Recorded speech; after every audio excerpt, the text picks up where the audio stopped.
mountains of Texas, from sea to shining sea, from Detroit. Thank you very much. What a nice group.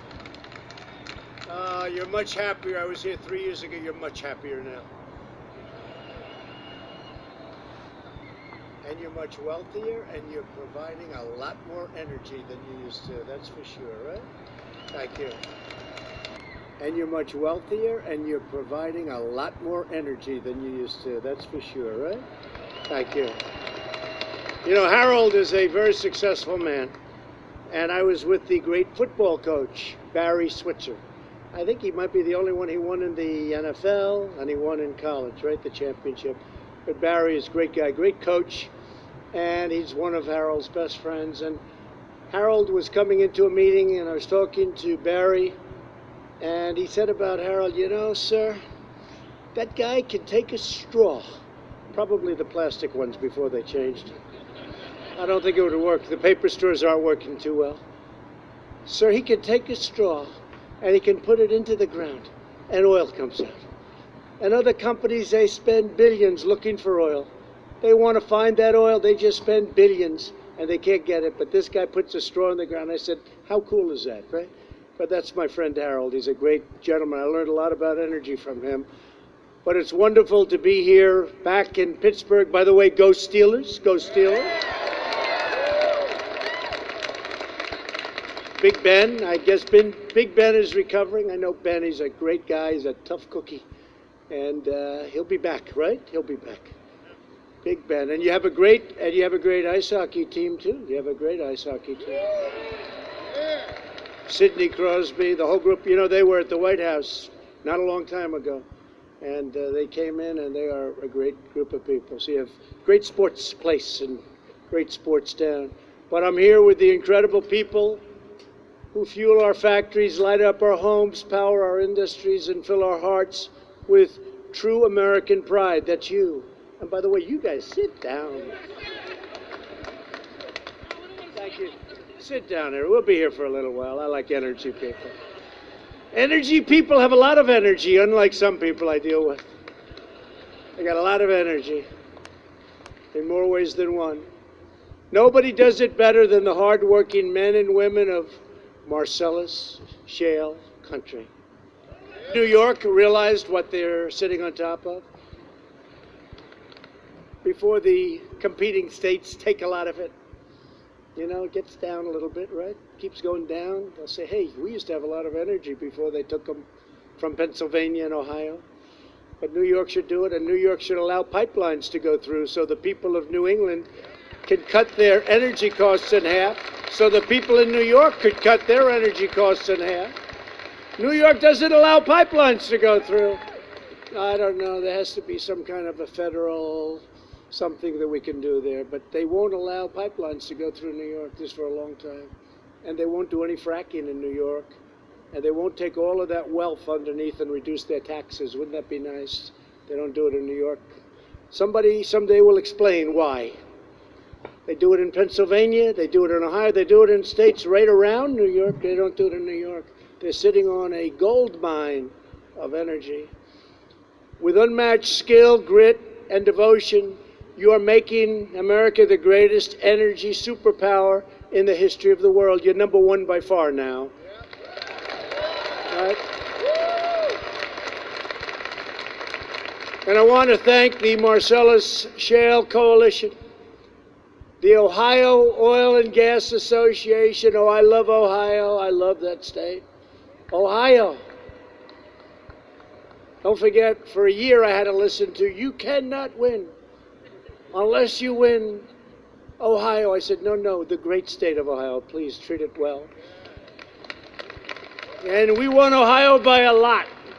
It's a great state. And another great state, West Virginia. I think we won West Virginia by 42 points. That's a lot. I would say that's a lot. But they're great people. And West Virginia Oil and Natural Gas Association, I want to thank you for the invitation to be here today. Two great groups. We're honored to be joined by members of my cabinet who are fighting every day to support the American energy revolution. By the way, if the other people ever get in, everything I said, forget about. You won't have money to pay for a ticket to this place. You'll all be out of business very quickly. In the meantime, you're doing better than you've ever done. But I have cabinet members here, Interior Secretary, largest landlord in the United States by a factor of about 200.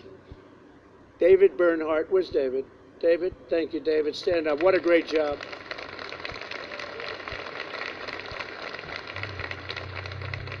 It's basically the landlord to about half of the United States. A friend of mine, a great gentleman, he's going to be leaving, and I'll tell you, there's one that's going to do well, but he's been right from the beginning. For almost 3 years now. Energy Secretary Rick Perry. Rick. Great guy. Great guy, great competitor. I ran against Rick. He was nasty. He was tough. He was tough, but he was a gentleman. And when he decided that it was time to do something else, there was nobody that could have been nicer. He's been a tremendous asset to the administration. And he was a great governor of Texas. And he's been a great job with the energy. And that includes nuclear energy. Really fantastic job. Thank you, Rick.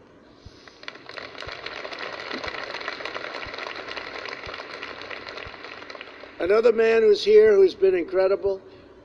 He is a man that no matter what you do, it's never going to be considered right, because one group will like it and one group won't, but he's really tough. He's really smart. By the way, he loves the environment. EPA Administrator Andrew Wheeler. Andrew, you've done a fantastic job. And he's right now working on small refineries, getting them everything they need to stay, because it's a highly competitive business. We want to keep them really prosperous and keep them in business. And so I know you're working on that. And he's dealing with them, I think, this week and next week. And you'll hopefully have something for the small refineries. Anybody here from small refineries? Yeah, a couple. Not too many. I'll forget the small refineries. We don't have. Now, you're going to take care of those small refineries. They're great people, right? And they've really been incredible for our country. Several outstanding members of Congress. These are warriors. These are people that fight with me all the time on the witch hunts. I've had the Mueller witch hunt, the Russia witch hunt. I have witch hunts every week. I say, what's the witch hunt this week? They can't beat us at the ballot box. They cannot beat us at the ballot box. So they want to try and beat us the old-fashioned way, which is not very nice. They are a nasty group of people. And, you know, it's very interesting. You look at what's happened and what's been doing, and all the things we've done, and we have to get USMCA done, and they don't want to put it up for a vote. And the do-nothing Democrats, they will pass it, but it has to be put up by Nancy Pelosi. So let's see what happens, but I think they're going to put it up because everybody wants it, and I think ultimately they're going to do the right thing. But it's all ready to go. It's approved by Mexico. It's approved by Canada. It's approved by everybody that has to be approved. We have to give it a vote.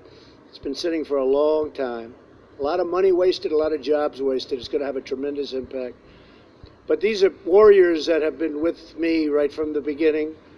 A friend of mine, Mike Kelly, Congressman Mike Kelly. Mike, stand up. Great job, Mike. A man with the greatest name in show business, Guy Reschenthal. Now, anybody can get elected to Congress with that name. You got to be one hell of a talent. When you can have that name and get elected, I'll tell you what. But he's a warrior. They're all warriors. This group is incredible. I won't say it about every group. Some aren't warriors, but this group is incredible. It's called Pennsylvania. It's in the genes. It's in the blood, right? It's in the blood. Another terrific guy who is always there, Lloyd Smucker. Thank you, Lloyd. Great job. G.T. Thompson. We have them all today, huh? G.T. We have them all. The great John Joyce. John, thank you. Great job. Thank you, John. Dan Muser. Thank you, Dan. Thank you. Guy looks like Cary Grant, doesn't he? Have you ever been told that? It's not a bad compliment, I must say. Today we have Tom Arnold. In those days you had a little different. Those days you had Errol Flynn, Cary Grant, a little different, but today we're doing better in so many different ways. And of course, somebody that fights like you've never seen before, Fred Keller. Fred. Thank you, Fred. Great. Doing a great job. Thank you all. I mean, these are fantastic people. And David, where's David? Is he there? Where's David? What happened to him? We won't mention his name. He's in the back. Pretend that I didn't say it. When I last spoke at this conference in 2016, American energy was under relentless assault from the previous administration. You know that so well. More than a third of all of the coal mining jobs had vanished. A moratorium had been placed on new coal leases on federal land. Drilling and mining on federal lands was blocked and restricted at every turn. Desperately needed pipelines were obstructed and denied. Federal regulations and bureaucrats were working around the clock to shut down vital infrastructure projects, bankrupt producers, and keep America's vast energies and treasures buried deep underground. They didn't want to let you go get them. So good for the American people in so many ways. I promised that as president, I'd unleash American energy like never before, because our natural resources do not belong to government, they belong to the people of this country.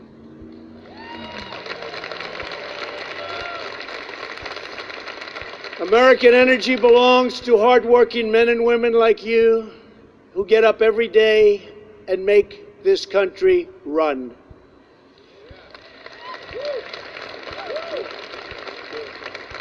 Today, I'm proud to declare that I've delivered on every single promise I made to this conference 3 years ago, and much, much more. Everyone.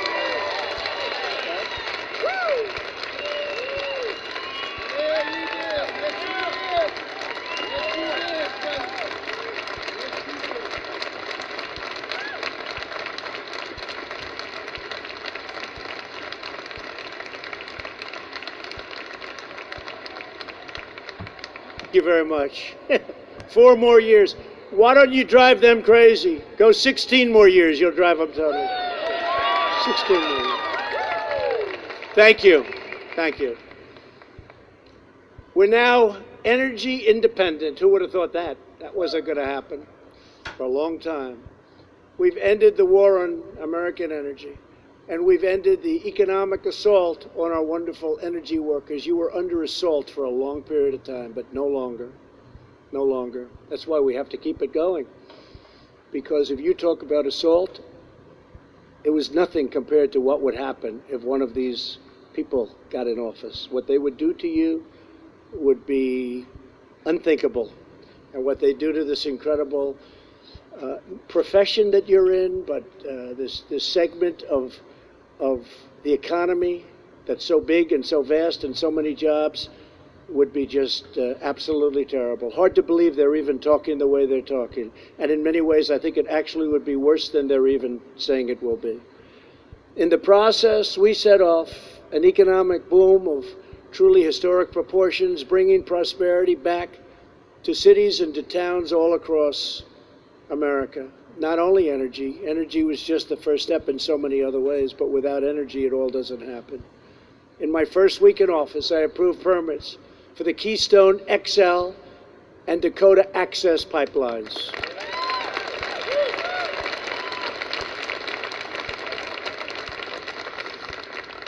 And that's a big thing. That was a very unfair situation in the case of Dakota Access. They had built it except for one small section, and they weren't being given the permits. They'd spent billions of dollars building it. One small section where it connects, they were not going to get the permits. And I gave them the permits, and they got it built, and it's been operating now and very successfully. And a lot of jobs and a lot of everything else. And a lot of clean environment, because that's what it is.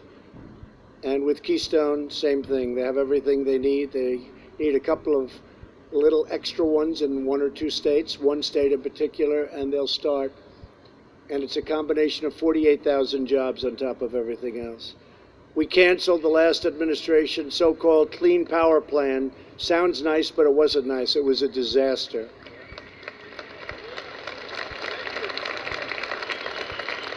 Which would have cost Americans nearly $40 billion a year and caused electricity prices to soar to double digits while cutting coal production by almost 250 million tons. We repealed the Interior Department stream protection rule, which was a disaster. It sounds so beautiful. It sounds so beautiful, and it was so bad, which would have cost businesses $1.2 billion and was a backdoor attempt to destroy the American coal industry, which is now starting to thrive again, which we're very happy about.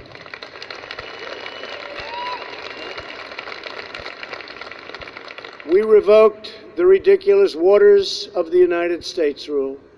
No longer will federal bureaucrats be allowed to micromanage every public pond and drainage ditch on private land. They've taken away your rights. They took away your heart. When I did that, I had people in my office. I had miners, and I had farmers, and I had builders building homes. And many of them were tough, strong men and women, and almost all of them were crying. They said, "Sir, you've given our life back to us." I did it in Minnesota with the Iron Range. Minnesota, we gave them back the Iron Range. That was closed by President Obama. Someday they'll explain why they closed it. Finest iron ore in the world, they say. I withdrew the United States from the terrible one-sided Paris Climate Accord. It was a total disaster for our country.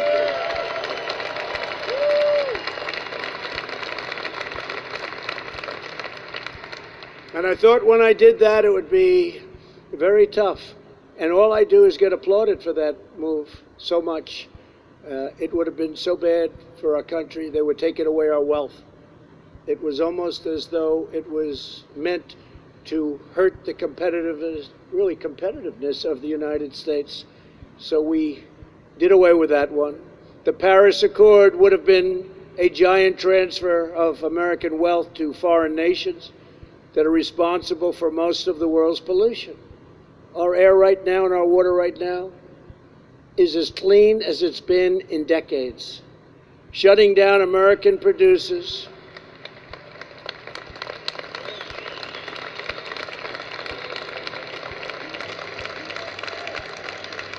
the Paris Accord would have been shutting down American producers with excessive regulatory restrictions like you would not believe, while allowing foreign producers to pollute with impunity.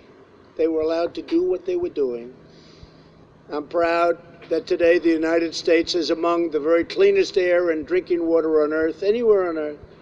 And we're going to keep it that way because everybody in this room, you're in the energy business, but you want the same clean water and same clean air that I do, that my family does, your family.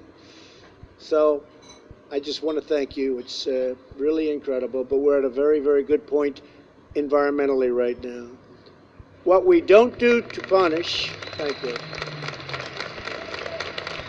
Thank you. What we won't do is punish the American people while enriching foreign polluters, because I can say it right now, and I'm proud to say it, it's called America First. Finally, it's called America.